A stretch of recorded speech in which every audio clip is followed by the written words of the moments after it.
The gun was sitting on the mahogany table like a black steel invitation to hell. Tommy Williams stared at it, his 19-year-old hands trembling, sweat beading on his forehead despite the October cold, seeping through the windows of Bumpy Johnson's office above Small's Paradise.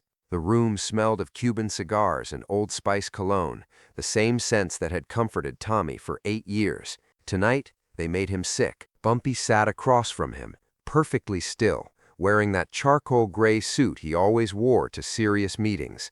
His eyes, those cold, calculating eyes that had stared down Lucky Luciano and made Dutch Schultz's killers disappear, were fixed on Tommy with something that might have been sadness or disappointment. Tommy couldn't tell which was worse. "Pick it up," Bumpy said quietly. Tommy's eyes flicked from the gun to the man who'd raised him, taught him everything, been more of a father than his real father ever was. "Mr. Johnson, pick it up, Tommy." The silence in that room was suffocating. Outside, Harlem was alive with Friday night energy, jazz spilling from clubs, couples walking hand in hand down 135th Street, kids playing stickball under streetlights. Inside that office, 2 men sat facing each other across 8 years of lies. Tommy's hand moved toward the pistol, a .28 revolver, fully loaded, the weight of it familiar from the countless hours Bumpy had spent teaching him to shoot in the basement of this very building. How to protect yourself, Bumpy had said back then, how to survive in this world. Bumpy leaned forward slightly, his voice dropping to a whisper. "You came here to kill me, didn't you, son?" Tommy's jaw clenched, his fingers wrapped around the gun's grip. "Don't call me son, but that's what you are. That's what you've been for 8 years. No." Tommy lifted the gun, pointed it directly at Bumpy's chest. "A son's father doesn't murder his grandfather." Bumpy didn't flinch, didn't duck, didn't reach for the drawer where Tommy knew he kept his own weapon. He just sat there, hands folded calmly on the table, looking at the boy he'd raised, pointing a gun at his heart. "So you know," Bumpy said. "I know," but Tommy Williams hadn't always known. For 8 years, he'd believed the story everyone told him. His father had been killed in a car accident when Tommy was 11, hit by a drunk driver on the FDR Drive, thrown from his motorcycle, died instantly. It was a clean story, a sad story, but clean. No complications, no questions that kept you awake at night. The truth was messier. Tommy discovered it 3 days earlier, purely by accident, the way most devastating truths are discovered. He'd been cleaning out his grandmother's attic after her funeral, boxing up old photographs and letters, when he found a manila envelope hidden behind a loose board. Inside was a newspaper clipping from November 1947. The headline read, "Harlem Numbers Runner Found Shot." Below it was a photograph of his father, Raymond Quickdraw Williams, lying face down in an alley behind a pool hall on Lenox Avenue. 3 bullets to the back of the head, execution style. The article was brief, clinical. Police had no suspects. Raymond Williams was known to associate with undesirable elements. The case would remain open, but investigations were ongoing. Tommy had sat in that dusty attic for 2 hours, staring at that photograph, trying to reconcile the violent death described in the newspaper with the peaceful accident he'd been told about his whole life. His grandmother had lied. His uncles had lied. Everyone had lied. But why? It took him another day of asking the right questions to the right people to piece together the real story. Raymond Williams hadn't been just any numbers runner. He'd been working for Bumpy Johnson, running policy slips in East Harlem, collecting bets, delivering winnings. Good work, steady work, the kind that kept food on the table and allowed a man to support his family. But Raymond Williams had gotten greedy. The old-timers who remembered him described a man who started skimming money from the collections, pocketing winnings that should have gone to players, keeping bets that he claimed had never been placed, small amounts at first, then larger ones, the kind of theft that eventually gets noticed by men who don't forgive such indiscretions. When Bumpy confronted him, Raymond had done something unforgivable. He'd gone to the police, offered to turn state's evidence against the entire Harlem numbers operation in exchange for immunity and protection. He had names, locations, betting records, everything the NYPD needed to destroy Bumpy's empire. There was only one problem with Raymond's plan. In 1947, Bumpy Johnson's reach extended far beyond the streets of Harlem. It reached into police precincts, into district attorneys' offices, into places Raymond never imagined. Within 6 hours of Raymond making his deal with the police, Bumpy knew about it, and within 12 hours, Raymond Williams was dead. Tommy had learned all of this from an old hustler named Jerome, who'd worked with his father back in the day. Jerome was dying of lung cancer, had nothing left to lose, and when Tommy pressed him for details, the old man had broken down and told him everything, including the detail that haunted Tommy the most. "Your daddy was going to take you with him when he ran," Jerome had whispered, his voice rough from chemotherapy. "He was scared they'd come after you too, on account of what you might have seen." Bumpy found out about that plan too. Tommy hadn't slept since learning that, hadn't eaten, hadn't thought about anything except the man who'd killed his father, the man who'd then stepped in to raise him, to mold him, to turn him into the very thing his father had died trying to escape. Now, sitting in Bumpy's office with a loaded gun in his hand, Tommy finally understood the cosmic cruelty of his situation. The man he'd loved as a father was the man who'd murdered his actual father. The man who'd taught him right from wrong had built that teaching on a foundation of lies. The man who'd saved his life had been the very person threatening it in the first place. "Why?" Tommy's voice cracked. "Why did you take me in? Why didn't you just kill me too?"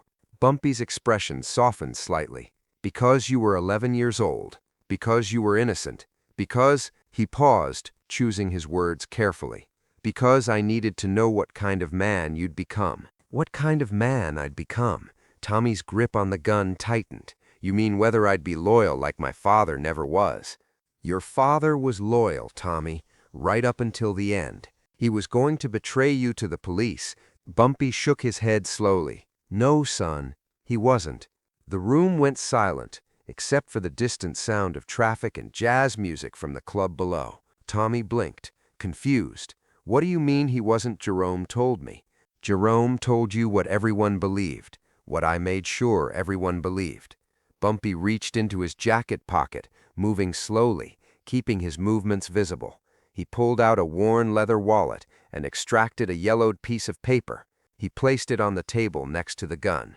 Tommy leaned forward to read it, keeping the pistol trained on Bumpy's chest. It was a handwritten note, in his father's distinctive scrawl. "Mr. Johnson, they got me. Police say they'll arrest Tommy too. Say he's old enough to be an accomplice.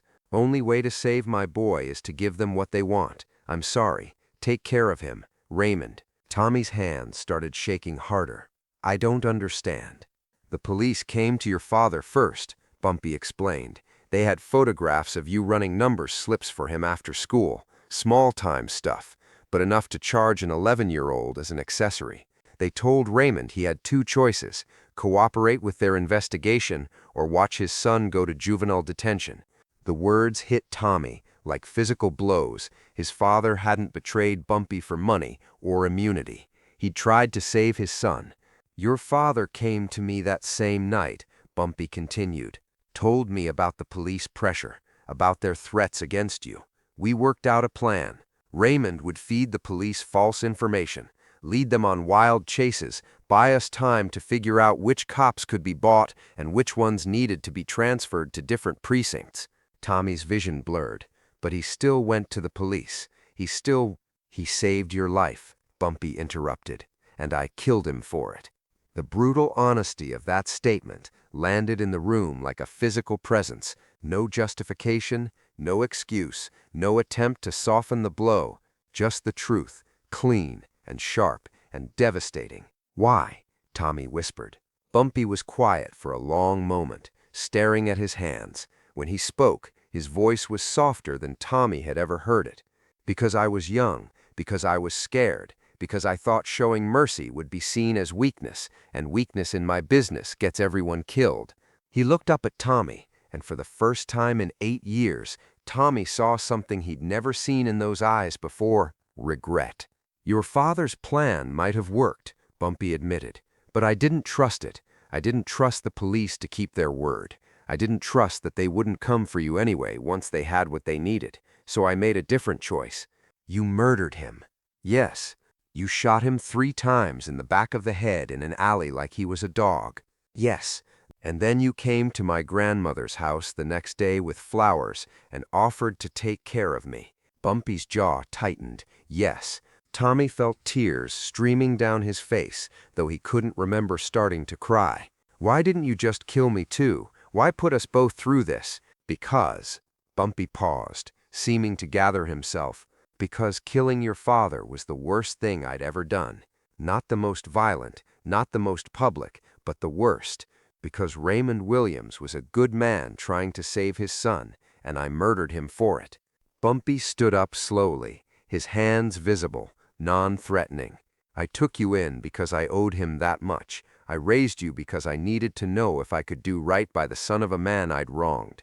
I taught you everything I knew because, his voice dropped to barely above a whisper, because I hoped that someday you'd be strong enough to do what I couldn't do that night in 1947. What's that? Make the right choice. Tommy's finger moved to the trigger. The right choice is putting a bullet in your head. Maybe it is. The agreement in Bumpy's voice caught Tommy off guard. No argument, no self-justification, no attempt to talk his way out of it, just acceptance. But before you pull that trigger, Bumpy said, let me tell you what would have happened if I'd made a different choice that night. I don't want to hear. The police were planning to arrest you the next morning, Bumpy continued, ignoring the interruption. Detective Sullivan had already filled out the paperwork. 11-year-old Tommy Williams, accessory to illegal gambling operations. You would have been sent to the Spofford Juvenile Center in the Bronx. Tommy had heard of Spofford. Everyone in Harlem had. A warehouse for unwanted kids, run by guards who saw violence as a management tool. You would have spent the next 7 years in the system, Bumpy said. Bounced from institution to institution, learning how to survive among the worst kids in the city. No education, no opportunities, no future beyond the streets. That would have been my choice to make. You were 11 years old. You didn't get to make choices. For the first time since Tommy had entered the office, Bumpy's composure cracked. His voice rose, carrying 8 years of suppressed guilt and justification. I made the choice your father couldn't make, Bumpy continued, his words coming faster now. I eliminated the threat to you.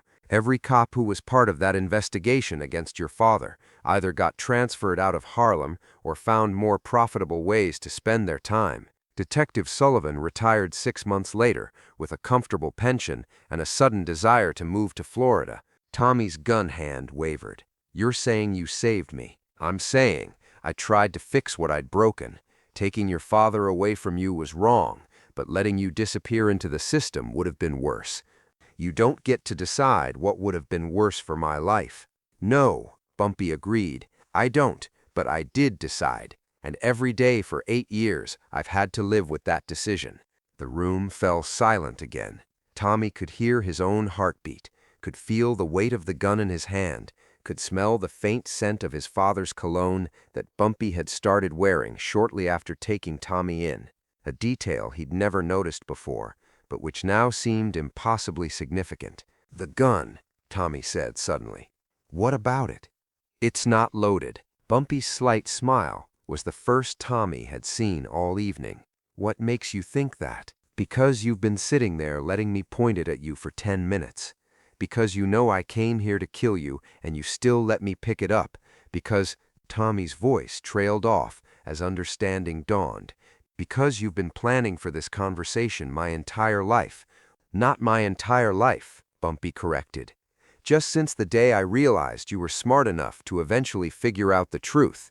Tommy looked down at the revolver in his hands. He broke it open, checked the cylinder. 6 bullets, all live rounds, all capable of ending Bumpy Johnson's life. It's loaded, Tommy said, confused. Yes, it is. But you knew I was coming here to.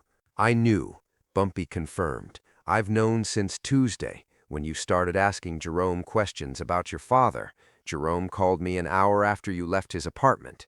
Then why? Because, Tommy, there comes a point in every man's life when he has to face the consequences of his choices. I've been avoiding those consequences for 8 years.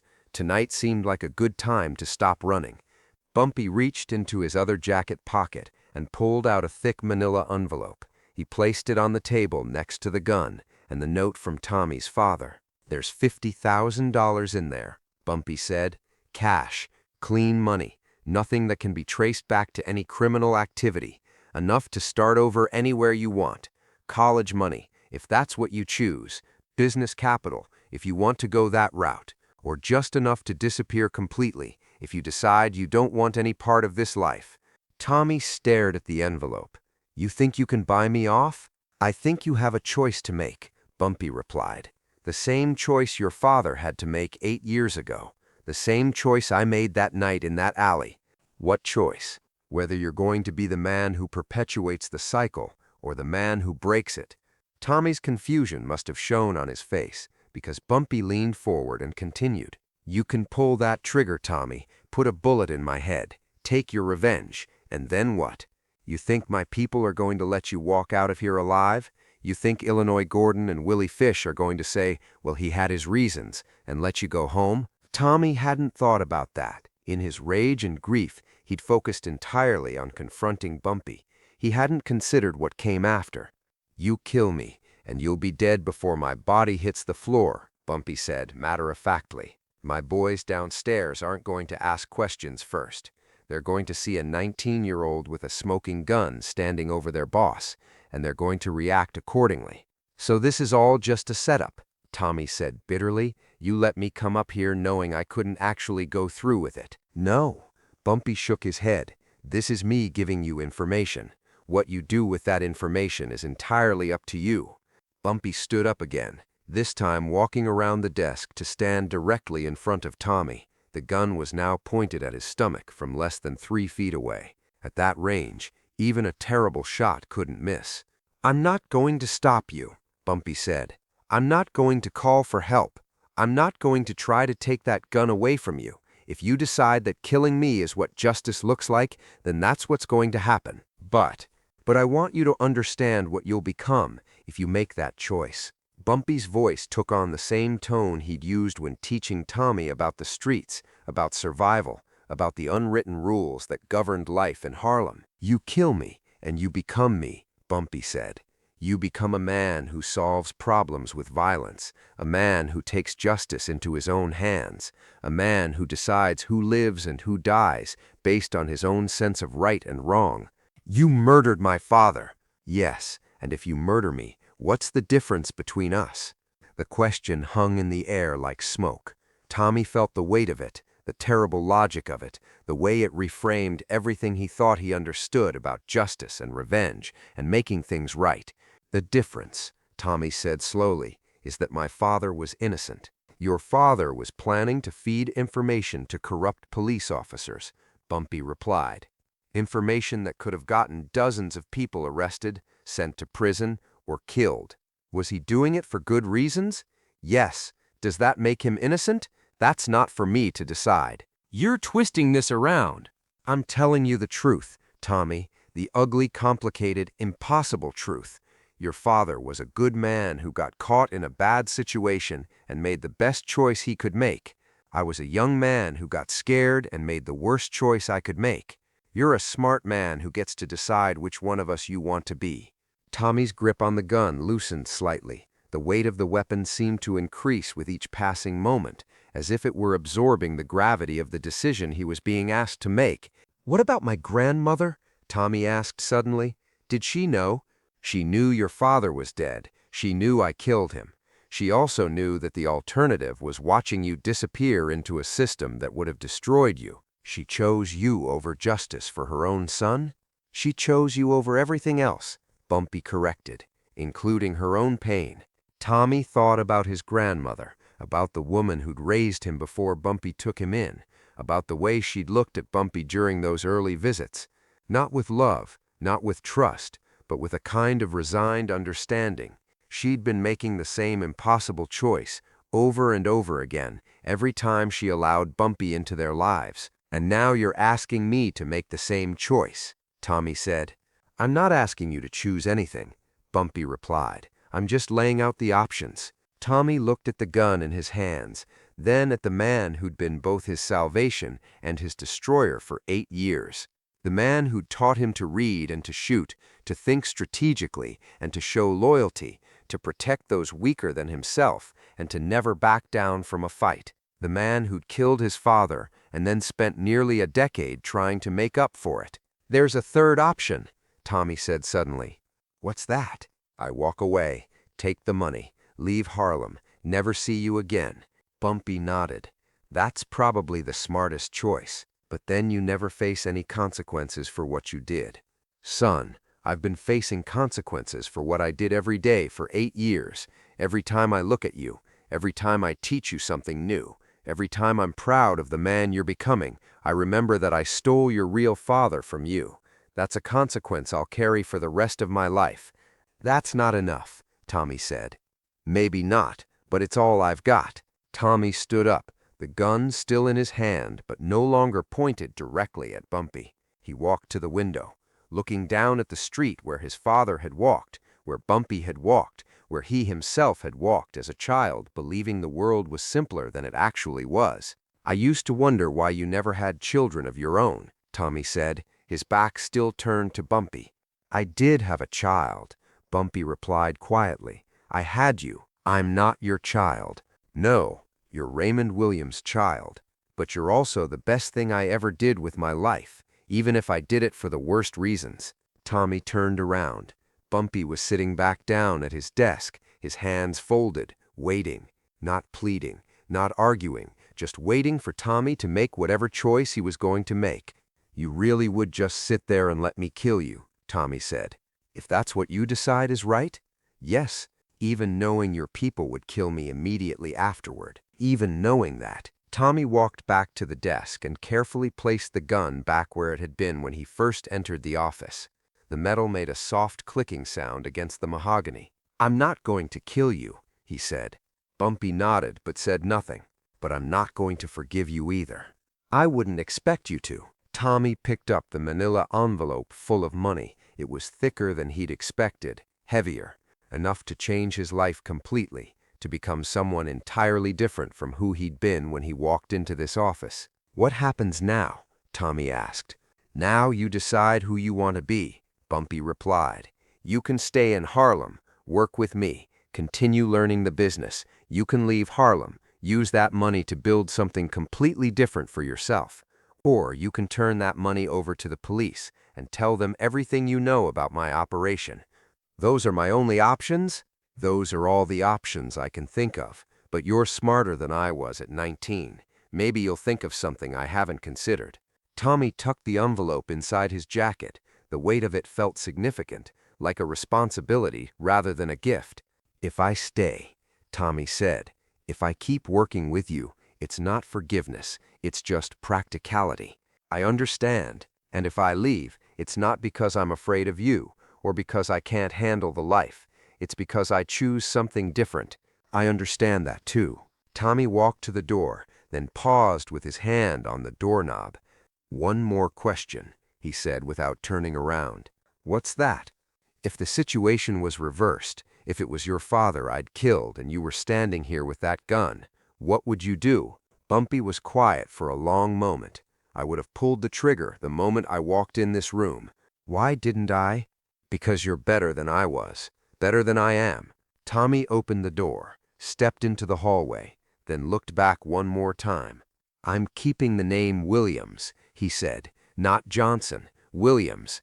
"Good," Bumpy replied. "That's the name of a good man." Tommy closed the door behind him and walked down the stairs, past the bodyguards who nodded respectfully, past the jazz band setting up for the late show, past the bartender who'd known him since he was 11 years old. He walked out onto 135th Street, into the October night, carrying $50,000 and the truth and the weight of a choice that would define the rest of his life.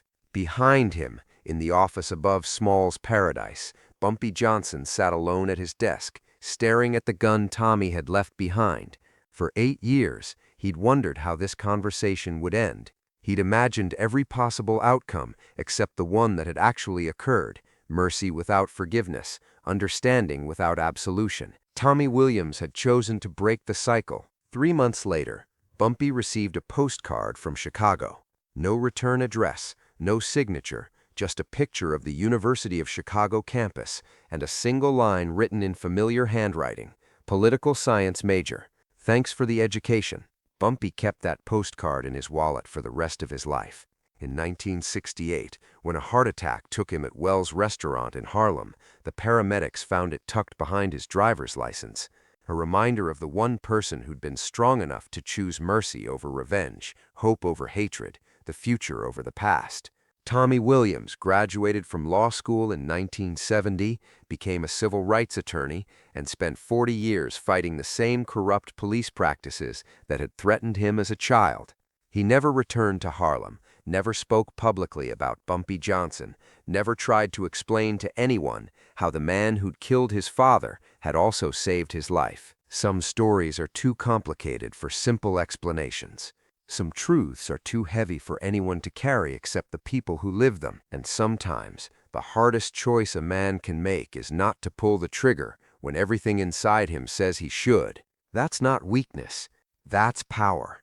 The kind of power that breaks cycles instead of perpetuating them. The kind of power that builds futures instead of avenging the past. The kind of power that turns boys into men and men into something better than they thought they could be. Tommy Williams had that power, and on a cold October night in 1955, he chose to use it.